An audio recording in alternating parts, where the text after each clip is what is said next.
Transfiguration movement, number 11. Transformation through holiness, by Mikhail Korbanyahu. He who does wrong, let him do more wrong. He who is filthy, let him be more filthy. He who is righteous, let him be more righteous. He who is holy, let him be more holy. Revelation 22, verse 11. You are holy. Your name is holy. And holy ones praise you each day. Blessed are you, Yah, the holy El. Amen. Kedushah prayer from the Amidah. Holiness does not consist in mystic speculations, enthusiastic fervors, or uncommanded austerities. It consists in thinking as Elohim thinks, and willing as Elohim wills. John Brown. Pursue peace with all, and pursue apartness, without which no one shall see the Master. Hebrews 12, verse 14. Blessed are you, Adonai Eloheinu, King of the universe, who sanctified us with his commandments and commanded us to be engrossed in the words of Torah. Siddur morning prayer. There is an ancient holy path that reveals eternal holy futures, a course that leads souls to realms of wholeness and redemption, where footsteps are imprinted with Abrahamic covenantal promises and selfless sacrificial spirits exemplified by the likes of a mother's laughter after prophetic utterances whose reason was to proclaim promised sons whose life birthed light while the world did yet exist in the midst of a dark and barren season. A course where transformation is supplanted by flesh and spiritual rebirth requires wrestling bouts with angels to the death while receiving visions given to unveil the wisdom and rhythm of oneness.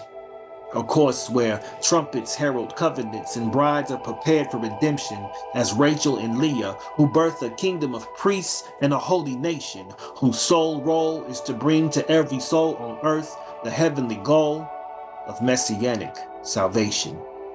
By Devar the poet. Like many other things that I've had to unlearn on my journey to the kingdom, holiness is a matter that required spiritual and mental reorientation. Coming out of the world of Christendom, where holiness often seemed something more akin to regular attendance at a churchy performance, a Sunday suit, a raised hand during praise and worship, or during a sermon, the memorization of certain scriptures, running around the church in the spirit, speaking in tongues, or having an office entitled in the church, I found myself craving something deeper, something rooted, something substantial, something authentic. The transition into Messianic Torah observance redefined everything as it stripped away the ornamental and introduced me to the holy. I used to think holiness was synonymous with belief, not action, that it was solely connected to what JC did for us and not something that is required of us to do. But Torah showed me it's about being set apart for purpose. It's not about looking the part, it's about becoming the part. Holiness in the Torah is not something that is just performative. Holiness is transformative. It is not a condition of being perfect, but a process of being set apart, consecrated, and purified. It's not just about personal righteousness, but covenantal identity. Throughout the Torah, we see the repeated command for Israel to embrace their primordial nature of holiness. Exodus 19:6, Leviticus 19:2, Numbers 15:37-40, Deuteronomy 7:6. But it wasn't just a demand for our ancestors of the past. It is also a calling for us today as a people. Holiness is our destiny. For the same cloud that covered Mount Sinai covered the tabernacle and the people. The same fire that burned in the bush before Moshe burned in their calling. Holiness was never meant to be far off. It was meant to be embodied. It was meant to be exuded. It was meant to be exemplified. On that note, on my journey, I've personally been repeatedly taught and reminded that holiness isn't about removing myself from the world, but transforming myself within it. We all know the phraseology, being in the world but not of it. Holiness is the slow work of daily sanctification through Torah, through mitzvot, through the Spirit that makes me and us whole. And in a world obsessed with trends and performance, true holiness calls us back to the blueprint, back to the sacred rhythm of creation, covenant, and calling. It doesn't ask us to be flawless. It asks for us to be faithful and blameless. But now we must ask ourselves, what is holiness? In Hebrew, the word for holy is Kadosh. It doesn't mean merely morally good or pure in the conventional sense. Kadosh denotes something or someone set apart for a sacred purpose, made distinct by and for a higher designation and intent. Considering the meaning of each letter that spells the word Kadosh, according to Gal Einai's exposition of the meaning of these letters, we find the following insight. Poof. It symbolizes the paradox of holiness emerging from the lowest places. Its unique structure, comprised of a Reish and a Zayin, reveals the supernal mission to redeem fallen sparks. Hoof reaches beneath the line, signifying how holiness descends into what appears profane, not to dwell there, but to lift it up. This letter teaches that true kedushah or holiness doesn't avoid darkness. It enters it, separates from it, and transforms it. Thus, Kuf embodies the redemptive power of elevating what has fallen, retrieving hidden sparks of light buried in the mundane, and restoring them to heaven's purpose. SELAH. Dalet represents dalut, or poverty, not in the material sense, but in the spiritual virtue of selflessness. It is the awareness of one's own lack, the humility that opens the door to receive from above. Dalet symbolizes the doorway, yes, but not just to another realm, but to inner transformation. It is the portal through which the ego surrenders, allowing primordial light to enter. Holiness begins when we decrease so that Elohim might increase. As it is written, humble yourselves in the sight of Yah, and he shall lift you up. Dalet reminds us that self-emptying is not weakness. It is the secret gate to splendor. Vav, more than just a connector. Vav is the supernal hook that binds heaven to earth, spirit to form, intention to action. In the sacred tongue of Hebrew, Vav literally means hook, and in Torah scrolls, it's used to join the curtains of the tabernacle, symbolizing unity between what is above and what is below. Holiness, then, is not about separation from the world, but by elevating it, aligning it with the heavenly patterns. Vav stands as the conduit through which heaven's will is made manifest in human deeds. It teaches us that to be holy is to be in alignment, to be a bridge between the infinite and the finite.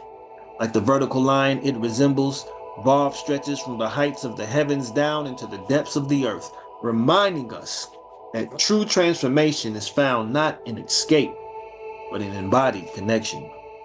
Shin symbolizes the eternal flame of supernal truth, the sacred fire that continuously burns upon the altar of the soul. In the inner Israelite tradition, Shin represents the transformative energy of fire, not as a force of destruction, but of refinement and elevation. Just as fire purifies gold, Shin alludes to the inward spiritual process that burns away impurities and reveals the essence of holiness within. Being, it is a character with 3 lines. Shin is the flame of the 3 patriarchs, Abraham, Isaac, and Israel. Each tooth of the letter represents a pillar of holy consciousness. The middle flame, rising higher than the others, signifies the neshama, the soul, yearning upward to unite with its source.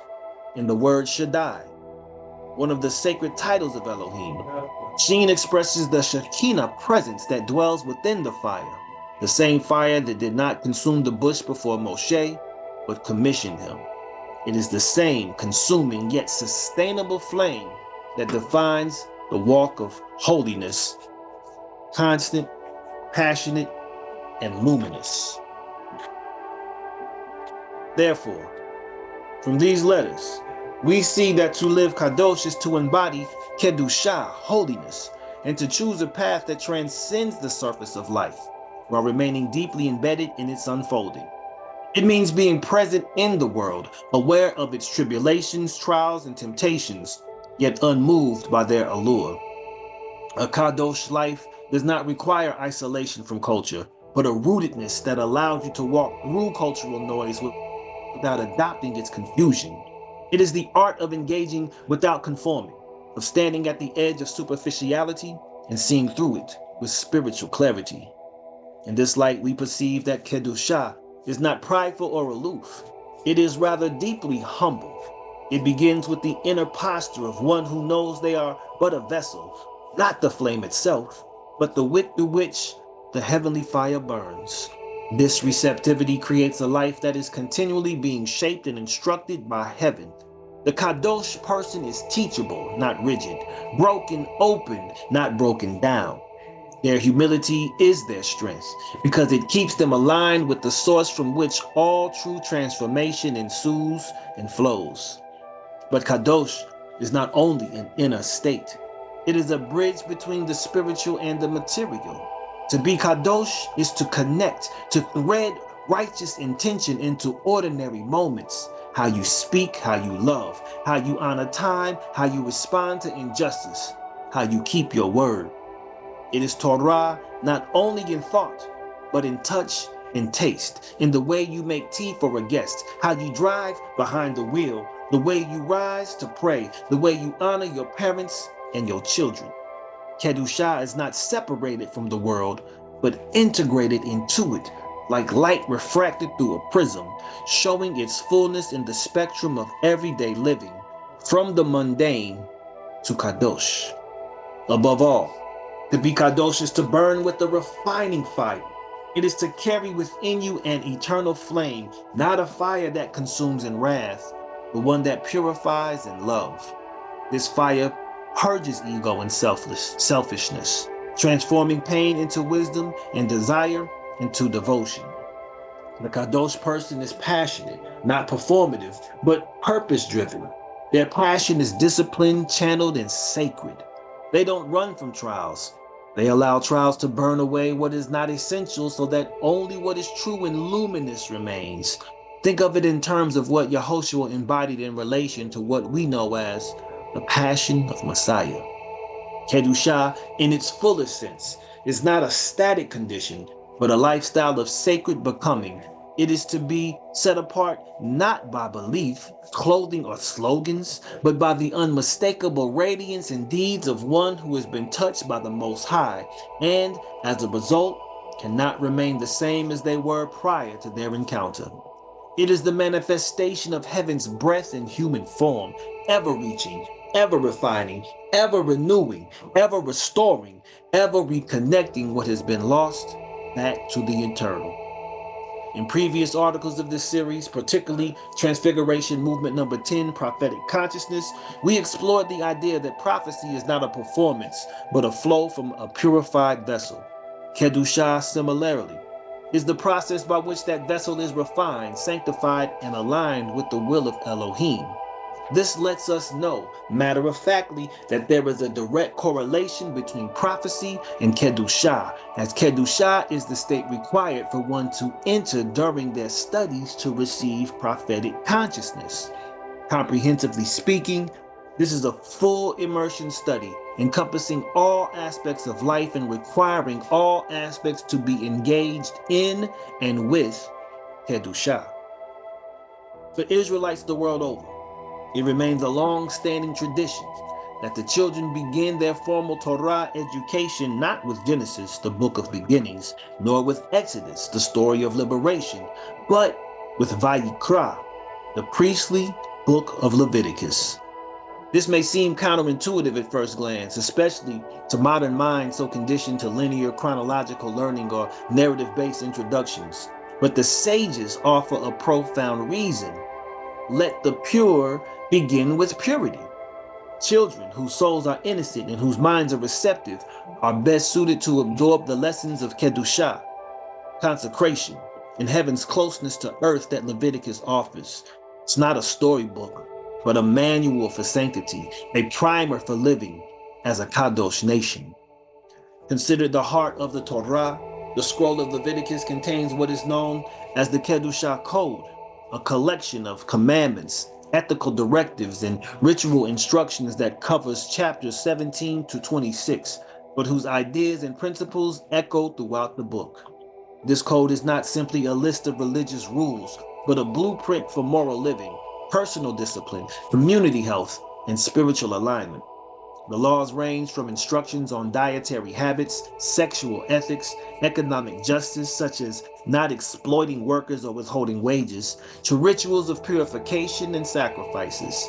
These aren't arbitrary religious dictates. They are rooted in deep concern for the physical, emotional, and spiritual well-being of the individual and the nation.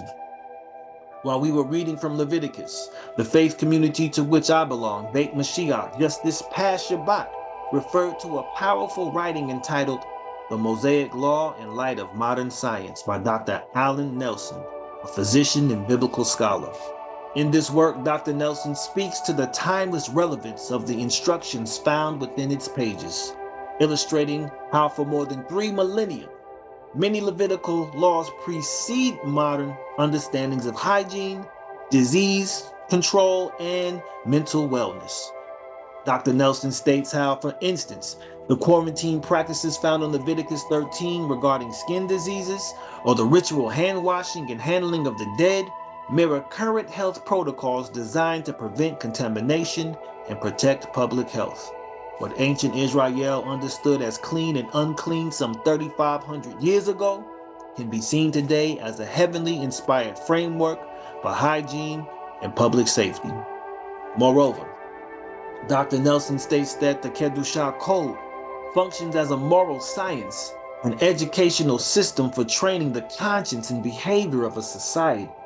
He explains how its instructions cultivate mindness, reverence for life, and a sense of the Shekhinah presence in the mundane. The command to love one's neighbor as oneself stands at the center of these teachings and demonstrates that kedushah is not merely ritual purity, but relational integrity. To be kadosh is to mirror Elohim's justice, compassion, and order in every aspect of life. Relational integrity is like being who you say you are in a relationship with others and oneself. It's the commitment to being honest, respectful, and consistent in your interactions. It means aligning your words and actions with truth and love, upholding trust, and honoring the dignity of the relationship. It values and upholds accountability, empathy, and mutual growth, creating safe, open, and transparent connections that reflect righteousness and wholeness, especially in the context of spiritual community or covenant living. In this way, Leviticus is far more than just an ancient priestly manual. Leviticus can be considered more of a sacred curriculum for transformation, a guidebook for transfiguration. It teaches that kedushah is a lifestyle, not a label or a magical imputation. That is why the young of Israel start learning of Torah with this scroll, so that kedushah is not put off as an advanced elective, but is firmly established as the foundational subject of life. From the earliest age, they learn that to draw near to Elohim is not to escape the world, but to engage it with sacred intentionality. As youth become adults, learning from the oral tradition teaches us that when Israel was called a kingdom of priests and a Kadosh nation, it wasn't a compliment, it was a commission. The Midrash Tanhumah states that kedushah requires vigilance. Quote, just as I am Kadosh, so too must you become Kadosh through your actions, speech, and thoughts. Again, kedushah is comprehensive and holistic. Kedushah transforms ordinary moments into aligned encounters. For instance, the matriarchs and patriarchs were not born Kadosh, but through choices, obedience, reverence, and encounter, they became Kadosh. Their lives became liturgies, their bodies became altars. To further illuminate this point, rabbinic sages explain that kedushah is both a command and a possibility. Ramban, who is known as Nachmanides, commenting on Leviticus 19:2, says that the command to be kadosh means to go beyond the letter of the law. It's about sanctifying the mundane, elevating daily life until all of it becomes an offering. I cannot overstate that kedushah is not isolation, but integration, infusing work, relationships, art, even rest with divine intention. The sages taught that every act, eating, walking, speaking, can be kadosh when done with consciousness of the presence. The Zohar also speaks of kedushah as the garment of the soul, enabling the soul to withstand and engage the light of the Most High. Without this garment, we are exposed, but in it, we shine with the reflected glory of the source. In Transfiguration Movement number 9, Transformed by Renewing Your Mind, we learn that transformation begins in the thought realm and that in order to manifest the change, it must move into the realm of being. Kedushah is that movement. It is the embodiment of transformation. Transfiguration, our theme, is not merely about a single event, like Messiah's metamorphosis on the mountain, but a lifestyle. Kedushah is the texture of that lifestyle, being that it guards and sharpens the gates of our senses, refines our speech, and awakens awe. So when we embrace kedushah, we begin to resonate at the frequency of heaven. Like the menorah lit in the temple, we become bearers of light in a dark world. Such is our call to kedushah. We are not called to blend in, we're called to burn. We are not redeemed to survive, we were sanctified to shine. Kedushah is our perfection, it's our pursuit. It's the yearning for closeness, closeness with Yah, closeness with one another, closeness with ourselves. It is the courage to be different, the strength to say no to the profane so you can say yes to the Kadosh. Messiah Yahushua ben Yosef said, "Be perfect, therefore, as your Father in heaven is perfect." Matthew 5:48. As I've previously written about before, the Hebrew word often translated as perfect is tamim, a word that means whole, complete, integrated. What Yahushua is effectively doing with this statement is calling us to kedushah, to wholeness, to oneness with Elohim. In essence, he's calling us back to ourselves. So at this point, I can imagine you're asking yourself, what can I do now to advance on my path in a more kadosh way? Well, I'm glad you asked. Here are a few steps that you can take to draw closer to our Father and King. Study the Torah. Regularly and diligently engage the Word, individually and collectively, to understand the character, will, and ways of Elohim. Keep the commandments. Strengthen your walk with Yah by practicing faithfulness with sincerity and consistency as a daily lifestyle of set-apartness. Guard your gates. What you see, hear, and speak matters. Kedushah begins at the border of our being. Sanctify time. Light candles. Bless your meals. Observe a moment of stillness. Embrace distinction. Don't be afraid to stand apart for the sake of the kingdom. Be intentional. Whatever you do, do it with the awareness that you are hosting the divine presence. Let us walk not as just believers, but as kedoshim, burning ones, living, moving sanctuaries, kadosh tabernacles and temples who shine with the splendor of our Father and King. Quote, "And the reign and the rulership and the greatness of the reigns under all the heavens shall be given to the people, the set-apart ones, the kedoshim of the Most High. His reign is an everlasting reign, and our rulership shall serve and obey him." Daniel 7:27. This excerpt from Daniel reminds us that kedushah is not merely a private virtue, it is a prophetic destiny. The kedoshim are those who have undergone the inward transformation of kedoshah and now radiate it outwardly through obedience, consecration, and purpose. This verse affirms the inheritance of heaven's rule is reserved not for the casual believer, but for those who transfigured by holiness into kingdom citizens. This is the call of the Transfiguration movement, to be the light that reveals the kingdom through our lives, actions, and sacred identity. Let our transfiguration continue, because creation is awaiting our Kadosh rebirth and Kadosh rule of the Most High. SELAH.